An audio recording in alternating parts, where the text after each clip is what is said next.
वंदे मातरम, जय भारत। भाई राजीव दीक्षित अमर रहे।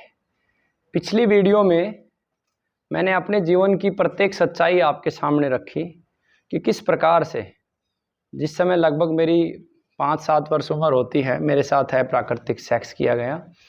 वो भी बच्चे ही थे जिन्होंने किया, और वो आहट मुझे आज तक महसूस होती है। और किस प्रकार से मैं उस कार्य में लिप्त होता होता वो 50-60 बच्चों की टीम, वो सभी एक दूसरे के साथ कर रहे होते हैं, और आगे चल के उसी लत के चलते हुए किस तरीके से मैं लड़कियों के पीछे घूमा फिरा, अपनी जीवन का कितना समय मैंने नष्ट किया। इतना ही नहीं, मैंने एक एक दिन में 4-4 बार हस्तमैथुन किया, 5-5 बार हस्तमैथुन किया, और कल्पनाओं में प्रत्येक औरत होती थी। मुझे कभी ये आभास ही न हुआ, कौन रिश्तों का ये आभास खत्म हो गया। उस 13-14 वर्ष की उम्र में रिश्तों का आभास खत्म हो गया। यानी कि मेरे लिए कोई माँ नहीं थी, कोई बहन नहीं थी, कोई भाभी नहीं थी, कोई चाची नहीं थी, कोई ताई नहीं थी। औरत को सिर्फ और सिर्फ एक भोग की तरह देखता था। और सबसे बड़ा बुरा दिन वो था जिस दिन मैंने अपने बहुत करीबी रिश्ते, अपनी माँ के लिए, नानी के लिए मन में कल्पना करी। और ईश्वर का लाख शुक्रगुजार हूँ मैं कि वो केवल कल्पना ही रहेगी, लेकिन उस कल्पना का भी मलाल मुझे आज तक खाता है। और आज गौ माता की कृपा से मुझे वो साहस और शक्ति मिली कि मैं इस बात को आपके बीच में रख सकूं और उसे मैं एक लड़ाई बना सकूं। और मैंने ये निर्णय लिया है कि मैं इसे एक युद्ध की तरह लड़ूंगा, क्योंकि मैं जहाँ तक, मेरे पास लगभग 70 बच्चे गुरुकुल में आके गए भी हैं, कुछ रुके भी हैं। उन 70 में से 90% बच्चों में ये समस्या आई थी। मेरे जो पहले 2 बच्चे मेरे गुरुकुल में आए थे, उनके बड़े भाई उनके साथ ऐसा करते थे। वो सब हमारी तरीके से ही है, क्योंकि ये एक बहुत बड़ा स्कैंडल है। ये स्कैंडल इसलिए है कि पूंजीपतियों को पता है कि अगर चेतना खत्म हो गई इन बाकी मनुष्यों की, तो हम इनको नियंत्रित कर सकते हैं, गुलाम बना सकते हैं। इसीलिए हम लोगों में विकृतियां जानबूझ के दी गई।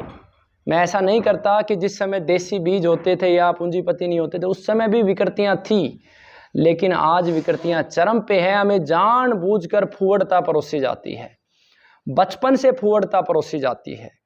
प्रत्येक फिल्म का जो सारांश होता है, वो प्रेम का सारांश जाके निकलता है लड़का लड़की पर।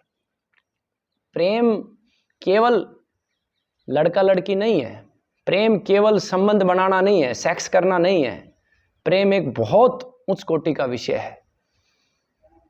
प्रेम हम बड़ पीपल से भी करते हैं, पक्षियों से भी करते हैं, जीवों से भी करते हैं, माँ से भी करते हैं, बहन से भी करते हैं, भाई से भी करते हैं। लेकिन इस फिल्म इंडस्ट्री ने प्रेम का अर्थ लड़का लड़की पे लाके केंद्रित कर दिया। जहां देखो ऐड, अगर फिल्म की देखोगे तो उस प्रकार की, कोलगेट करो तो लड़की के साथ प्रेम हो गया, लड़की को कोलगेट करते ही प्रेम हो गया। पेप्सोडेंट किया तो लड़की को प्रेम हो गया, पान मसाला खाया तो लड़की को प्रेम हो गया।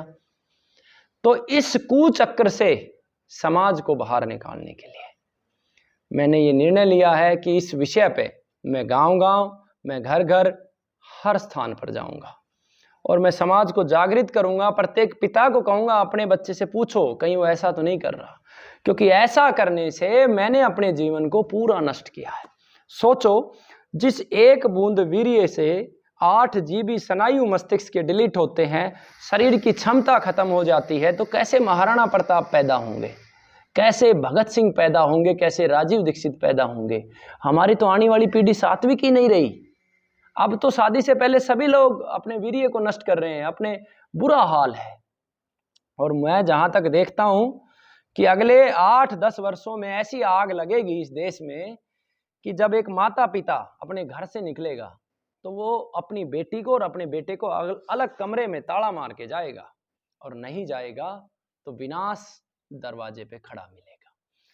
तो ऐसी परिस्थिति को टालने के लिए, क्योंकि मैंने अपने जीवन में बहुत दुख इस वजह से झेले हैं, मैं हर क्षण मरता रहा हूं, मैं घुटता रहा हूं। जब भी मुझे किसी साधु संत ने, मैं पीछे की एक घटना बताता हूं, कनेरी मठ के स्वामी जी ने जब मुझे अपने बगल में बैठाया, तो उस समय मेरी आत्मा मुझे निचोड़ रही थी, मैं इस योग्य नहीं हूं।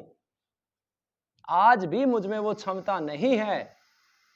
और क्यों? क्योंकि बचपन से ये सारी की सारी चीजें चलती है। भाई राजीव दीक्षित जी को सुनने के बाद मैंने अपने संकल्प को मजबूत किया और उस दिन से लेके आज तक मैंने कभी किसी स्त्री का पीछा नहीं किया, कभी उस तरीके के विचार अपने मन में नहीं लेके आया। लेकिन अनेकों प्रकार के षड्यंत्र पड़तंत्र चलते रहे, लेकिन ईश्वर ने, गौ माता ने हर समय शक्ति दी, सामर्थ्य दिया और साहस दिया।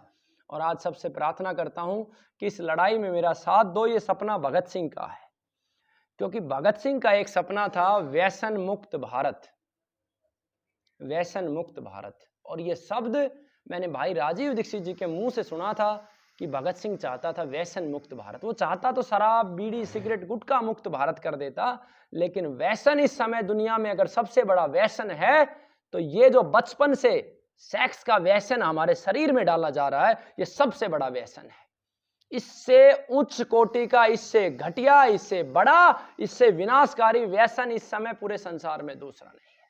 बाकी अन्य दर्जे के व्यसन होते हैं। तो अब मैं चाहता हूं इन सब विषयों के साथ मैं गांव-गांव, घर-घर जाऊं। तो जो भी साथी चाहता है अपने स्कूल में, अपने गांव में इस विषय पे व्याख्यान आयोजित करना चाहता है, करे, क्योंकि मैंने बहुत कष्ट झेले हैं और मैं अपने जीवन की प्रत्येक सच्चाई आप तक पहुंचाऊंगा। क्योंकि ये राजीव दीक्षित गुरुकुल का चैनल चिकित्सकों को, रोगियों को समर्पित है, गुरुकुल को समर्पित है। तो मैं अपने जीवन के विषय यहाँ नहीं रखूंगा। सत्य अमृत करके एक चैनल बनाया है जिसके ऊपर मेरे जीवन के सारे विषय मैं आप तक खोलूंगा।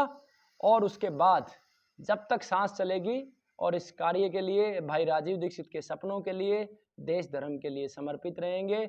भगवान भोलेनाथ से, बाबा जयराम दास से, गौ माता से मेरी यही प्रार्थना है कि मुझसे किसी भी क्षण कोई गलत कार्य ना करवाए, मुझे मेरे लक्ष्य को पूरा करे। वंदे मातरम, जय भारत। भाई राजीव दीक्षित अमर रहे।